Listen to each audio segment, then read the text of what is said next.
News 24x7 টিভির পর্দায় আপনাদের সকলকে স্বাগত। আমি আপনাদের সঙ্গে মোনালিসা। 2024-এর প্রথম প্রাক পুজো পরিক্রমা নিয়ে আমি চলে এসেছি।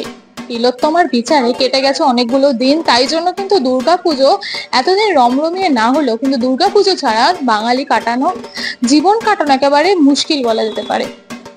তাই জন্য একটু দেরি করে হলেও প্রাক পুজো পরিক্রমা আপনাদের সামনে আমরা প্রত্যেক বছরই তুলে ধরি, এই বছরও তার ব্যতিক্রম নয়।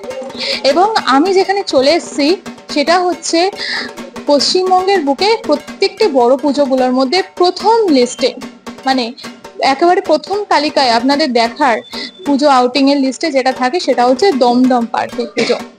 দমদম পার্কের পুজো প্রত্যেক বছরই আপনারা জানেন উপচে পড়া ভিড়, এবং এই বছর দমদম পার্ক কিন্তু 39 বছরে পদার্পণ করলো এবং তাদের এই বছরের থিম হচ্ছে মুক্তধারা।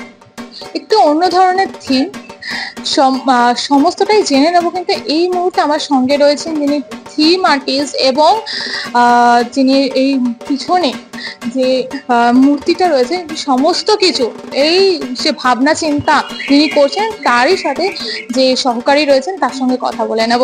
নমস্কার, নিউজ 24x7 টিভির পর্দা আপনাকে স্বাগত।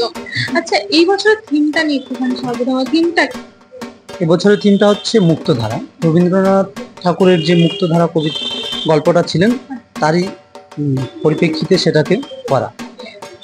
এরকম একটা চিন্তা ভাবনা বলা যেতে পারে। এই বছর পুজোটা একটু অন্যরকম। প্রত্যেক বছর অনেক আগে থেকেই মানুষ বেরিয়ে পড়ে, এবার একটু লেট হলো, তো সেই জন্য কোনো রকম সমস্যার সম্মুখীন হতে হয়েছে? সেই রকম ভাবে কোনো রকম সমস্যার সম্মুখীন হতে হয়নি। যেরকম চলছে ধীরে ধীরে, যেই অতটাও দেখানো হচ্ছে না যে পুজো হবে কিনা আদৌ। এখন যে বর্তমানে রাজ্যের পরিস্থিতি সেটা আপনি দেখতেই পাচ্ছেন, তো তার জন্য একটু সমস্যাটা হচ্ছেই, তো ওটা চলছে আর কি। এই মুক্তধারাটাকে নিয়ে একটুখানি যদি বলেন বা দর্শকদেরকে। মুক্তধারাটা হচ্ছে যেটা দেখানো হচ্ছে পরিবেশের উপরে আমরা যেইভাবে ক্ষয়ক্ষতি করছি বা পরিবেশের বিরুদ্ধে গিয়ে যেই কাজগুলো আমরা করছি তার পরিপ্রেক্ষিতে যেই দুর্ঘটনাগুলো হচ্ছে সেটাকেই তুলে ধরার চেষ্টা করছি। যেরকম পাহাড়ের মধ্যে আমরা আজকাল প্রচুর ঘরবাড়ি, কংক্রিটের ঘরবাড়ি তৈরি করে গাছপালা কেটে সেগুলো হচ্ছে, তারপরে যেই প্রচুর পরিমাণে ড্যাম করে সেই জলগুলোকে আটকে রাখা, যার ফলে সেই পাহাড়ে ধস নামছে, সেই ক্ষয়ক্ষতিগুলো হচ্ছে, সেটাকেই দেখানো হচ্ছে বেসিক্যালি।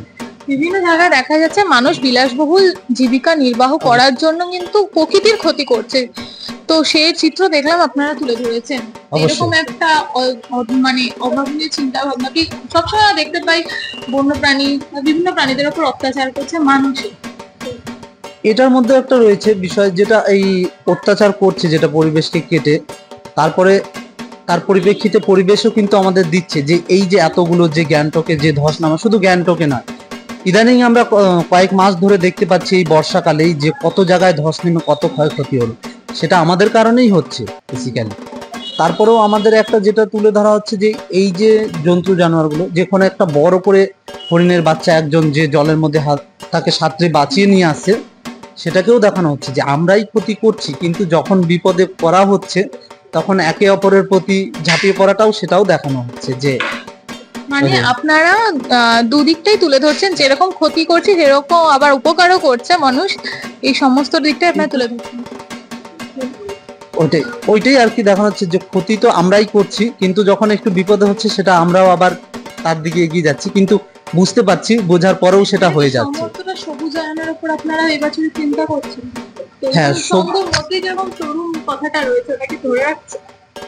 এটাও একটা দিক ভাবতেই পারেন যে সবুজায়ন রয়েছে, সেরকম ভাবে ভাবা হয়নি। যেটা আমাদের বেসিক্যালি যেটা আমরা পরিবেশকে ক্ষতি করছি সেই জিনিসটাকেই তুলে ধরা হচ্ছে, আমরা পরিবেশের বিরুদ্ধে গিয়ে যে কাজটা করছি। একটা জিনিস যেটা জিজ্ঞেস করবো, পিছনে দেখতে পাচ্ছি যে আমি আমার চিত্র সাংবাদিককে বলেও দেখানোর জন্য একটা অন্য ধরনের মূর্তি তৈরি হচ্ছে, তো এইরকম একটা ভাবনা চিন্তা, এটা কেন?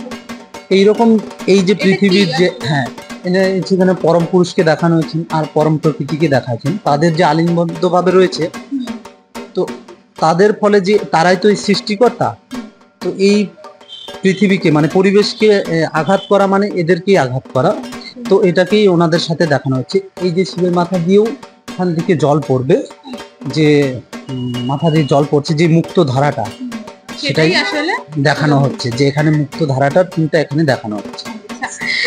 তো এরকম একটা ভাবনার পর এটা কতদিন লাগবে, কতদিন ধরে কাজ চলছে? এটা অলরেডি 3 মাস ধরে চলছে, আচ্ছা, আর প্রচুর লোক এখানে কাজ করছে। কবে শেষ হবে, কবে উদ্বোধন হবে?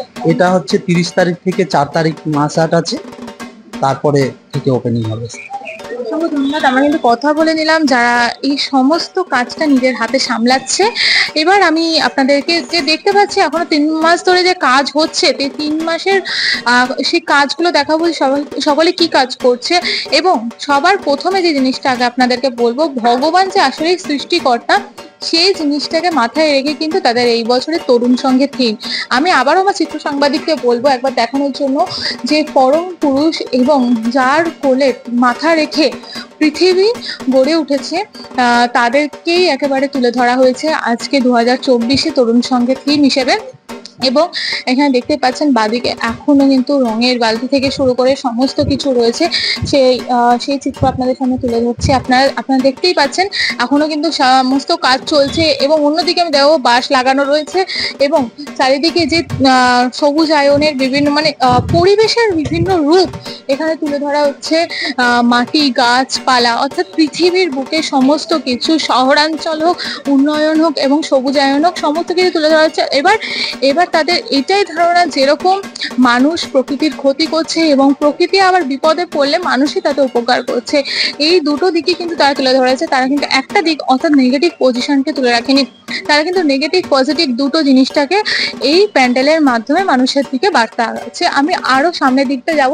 এখানে কিন্তু কমিটির যারা রয়েছেন, তারা সদস্যরা রয়েছেন, প্রত্যেকে তারা দেখছেন নিজের হাতে সমস্ত কিছু, সকলে মিলে এই বছরে প্যান্ডেলটা তারা করছেন।